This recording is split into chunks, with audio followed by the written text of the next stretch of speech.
Alright, man, talk your talk. Like, share, subscribe to the page.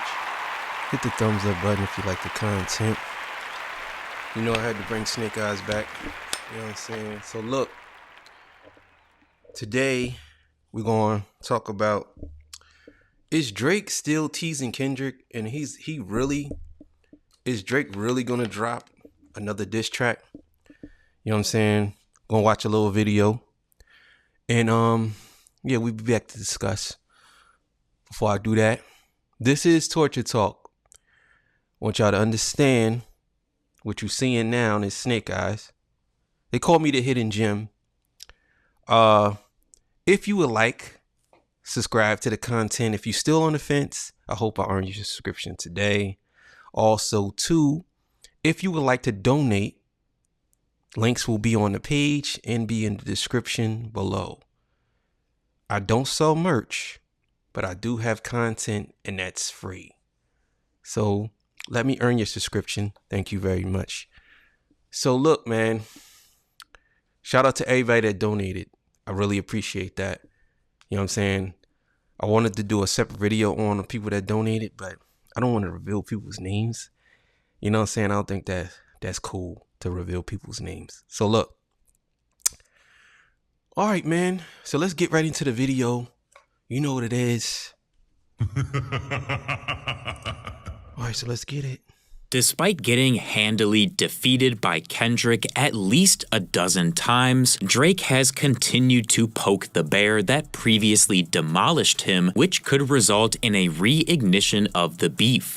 I love leaking! It seems like this entire time, Drake has not been taking anything seriously. He went back and forth with Kendrick dropping diss tracks before everything got completely shut down with Not Like Us, but even then it didn't feel like Drake had accepted his own defeat. He went on to drop The Heart Part 6, which haphazardly addressed some of the pedophile claims made by Kendrick, but failed to gain him any favor back from the public. In fact, it feels...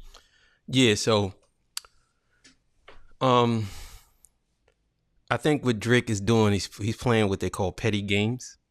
And it's just not working, because what he wants to do is he wants Kendrick to come with something else, because Drake needs some motivation to rap again, because Not Like Us is like a kill shot.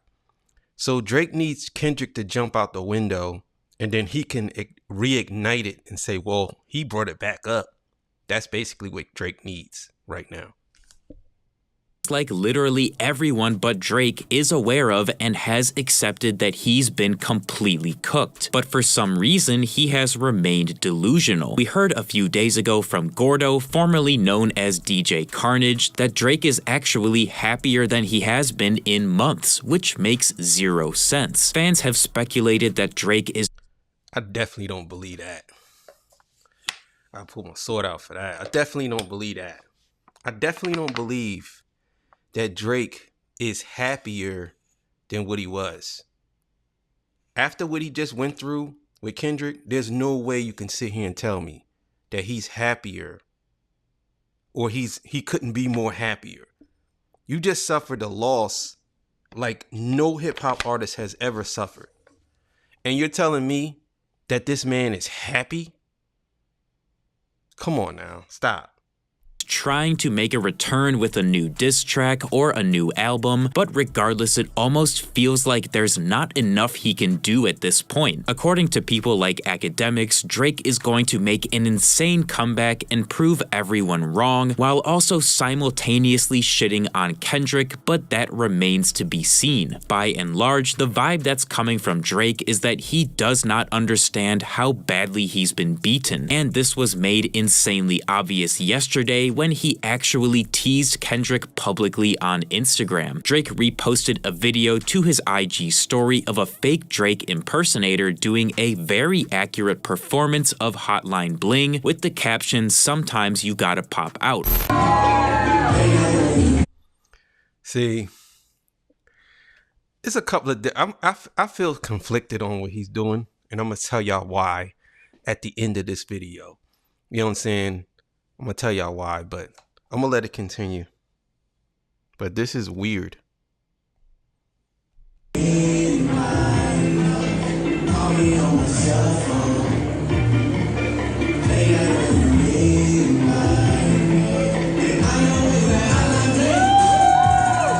Now, of course, this iconic line is super hot right now after being featured in Not Like Us, along with Kendrick's live show being named literally the Pop-Out Show. So clearly, this is Drake thinking he's being clever by using those specific words. This is what I mean when I say everyone seems to understand the situation except for Drake. Like, he doesn't get that the lines "sometimes you gotta pop out" and the song Not Like Us in general have single-handedly destroyed his reputation. This is also the type of thing that could easily provoke Kendrick into dumpstering him once again with a new diss track just to really drive the point home on Drake. I will say, however, the video of the guy performing low-key looks like a carbon copy of Drake, so that dude deserves props, but I have a feeling that more instances like this where Drake is minimizing the beef ramifications will lead to him falling down even lower. At this point, you wouldn't even think he got destroyed as hard as he did with how nonchalantly he whipped out the Not Like Us line and the reports from Gordo that he's happier than ever. All of this smells to me like Drake is trying to just move. And he also did this, he was bowling and he also did 6ix9ine God. He put that as his name. So I understand exactly what Drake's doing, and I'm gonna explain that then. So let's go. Past things and get on with his career, but all it takes is one prominent figure to speak up again from Kendrick's side of things to remind everyone what just happened less than a few months ago. In other news, we got the full CD quality leak of Drake's new song with Lil Yachty called SOD Super Soak that was previewed a few days ago on Kai Cenat's stream. I'm watching the moves and playing it close. SOD Super Soak. Rainy days, his and hers, matching coat. Jet so big, feel like a boat, staying afloat. I'm watching the moves and playing it close. SOD, Super Soap. She was a hoe, but I ain't gon' judge, cause that was way before. I still think this track is really quite good, although judging by the responses from my last Drake video, it seems like a lot of people are not impressed by Super Soak. After listening, that's what I was saying before. Like, Super Soak is something that you heard already. This sounds like something that was on Views or something that was on, I don't know, whatever album that came after Views, Scorpion or something. This is what it sounds like. This song does nothing. This is a typical Drake song. So I don't know why people getting so excited. It's like, this is what he does. This is what he's been doing for the last, this is cruise control Drake. That's what this is. Nothing good. To it more, it's definitely not peak Drake or anything spectacular, but it's not at all unlistenable and is mostly carried by the beat and smooth production. Additionally, after getting to hear the song in decent quality, it's made me appreciate the Lil Yachty portion a bit more, as now it's not being bass boosted to shit by Kai Cenat live on stream. Look up to me like I'm his only figure. Backseat, backstroke. 20 times Bottega, you get what you want. 20 times Balance, you can have it all. I don't ask no questions about who else involved. Get rid of your troubles, problem solved. And finally, we saw Drake's official return to dropping music last Friday with a new feature on Gordo's album for the song Sideways, which I think definitely lived up to the hype. Gordo was very adamant that this would be a return to form for House Drake, and honestly never mind Drake, and he was absolutely spot on with those descriptions. The thing is, of course, Gordo is going to say that this is good. It's his record. Of course he's going to say that. But for me, I heard the record and I like house music and it's not good. It's okay, but it's not nothing that's like spectacular. You know what I'm saying? You got y'all acting as if like he's going to come out with, this is like the percolator or some shit. Like, you're like, come on, man. But you were never my girl. It was just my turn.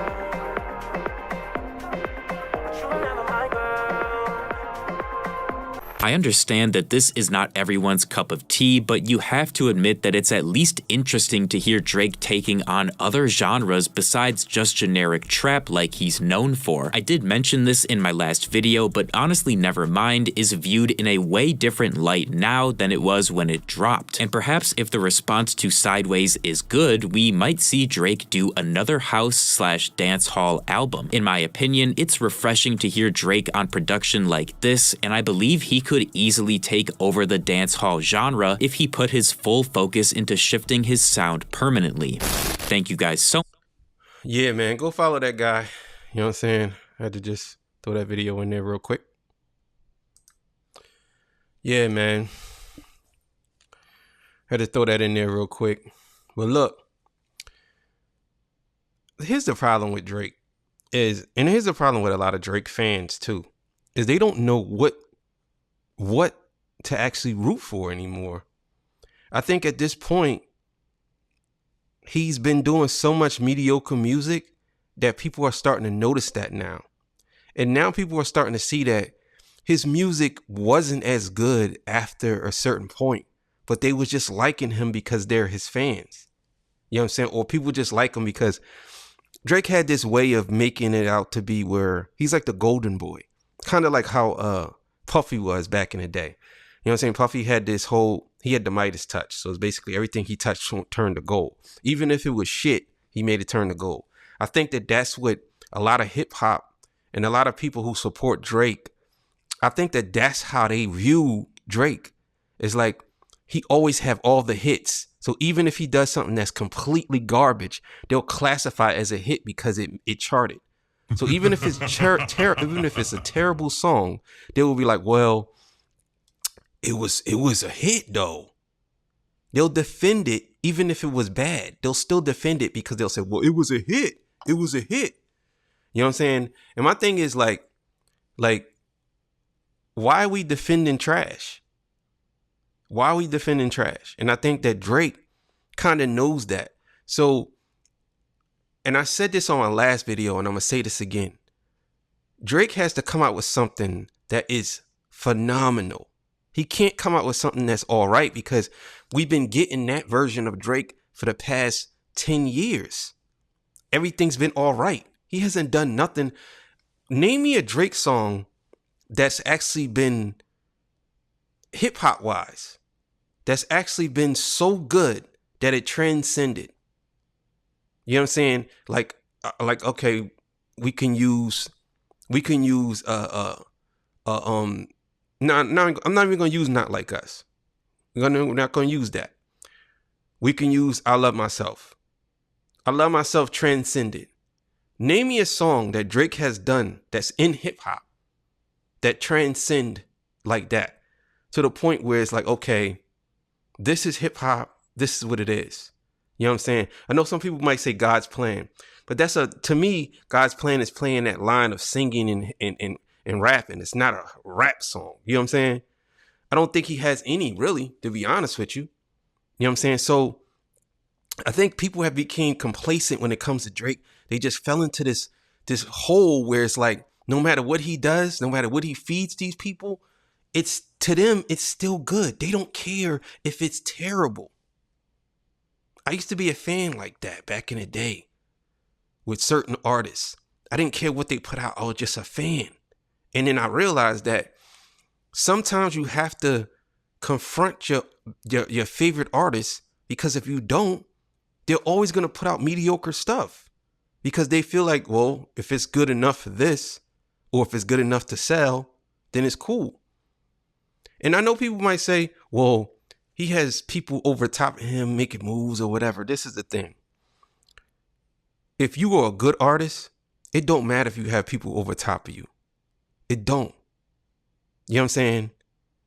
It's, to me, there's maybe 3 artists that I think is super phenomenal. You know what I'm saying? The Weeknd is 1. Kendrick Lamar is 2. And Doja Cat is 3.